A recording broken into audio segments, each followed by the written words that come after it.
เรื่องนี้มีชื่อว่านกเขาแมวกาลครั้งหนึ่งนานมาแล้วเมื่อผู้คนห่างไกลจากความเจ้าเล่ห์และกลอุบายมีเหตุการณ์พิเศษที่เกิดขึ้นในเมืองเล็กๆบังเอิญมีนกตัวใหญ่ตัวหนึ่งมันถูกเรียกว่านกเขาแมวมันบินมาจากป่าข้างเคียงแล้วก็เข้าไปในโรงนาของชาวบ้านคนหนึ่งในเวลากลางคืนยามรุ่งเช้าเมื่อคนรับใช้เข้าไปในโรงนาเพื่อไปเอาฟางมาคนรับใช้ก็ต้องตกใจมากเมื่อเห็นนกเขาแมวนั่งอยู่ตรงมุมห้องคนรับใช้จึงวิ่งหนีไปบอกนายของตนว่า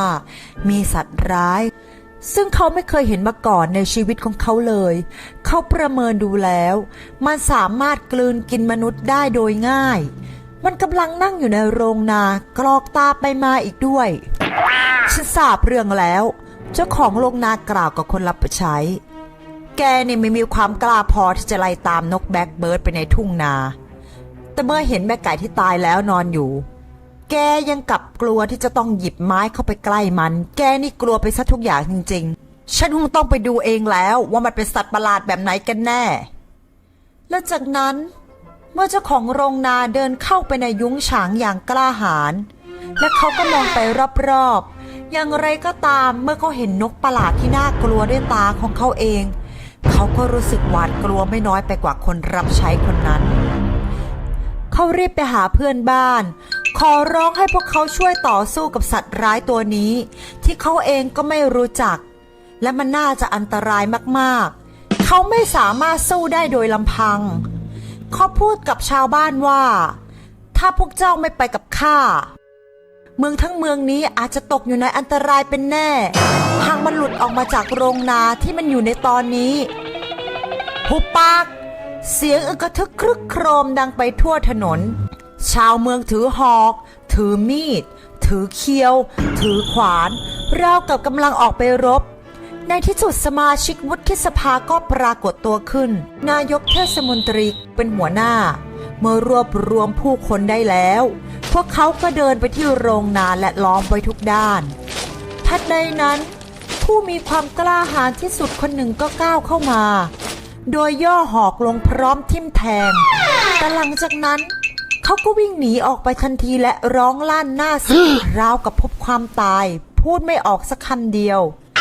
ยังมีอีก2 คนที่กล้าเข้าไปแต่ก็ไม่ได้ดีไปกว่ากันในที่สุดก็มีผู้หนึ่งก้าวออกมาชายผู้แข็งแกร่งผู้มีชื่อเสียงในด้านการทำสงครามเขากล่าวว่าพวกคุณไม่มีทางที่จะไล่สัตว์ประหลาดออกไปได้เพราะการดูอย่างเดียวเราต้องจริงจังกันแล้วล่ะแต่ฉันเห็นว่าพวกคุณทุกคนพร้อมต่อสู้กับผู้หญิงที่บ้านแต่กลับไม่มีใครกล้าเผชิญกับสัตว์ร้ายตัวนี้เลยทุกคนได้ยินก็ต่างชื่นชมความกล้าหาญของเขาแม้ว่าหลายคนจะกลัวว่าชีวิตของเขาจะตกอยู่ในอันตรายก็ตามจากนั้นประตูโรงนาทั้ง2 บ้านก็ถูกเปิดออกพวกเขาก็เห็นนกเขาแมวตัวหนึ่งซึ่งขณะเดียวกันมันก็เกาะอยู่กลางคานไม้ขนาดใหญ่เขาเอาบันไดมาและเมื่อเขายกมันขึ้นเขาก็พร้อมที่จะปีนขึ้นไปทุกคนต่างยกย่องเขาราวกับนักบุญจอร์จผู้สังหารมังกร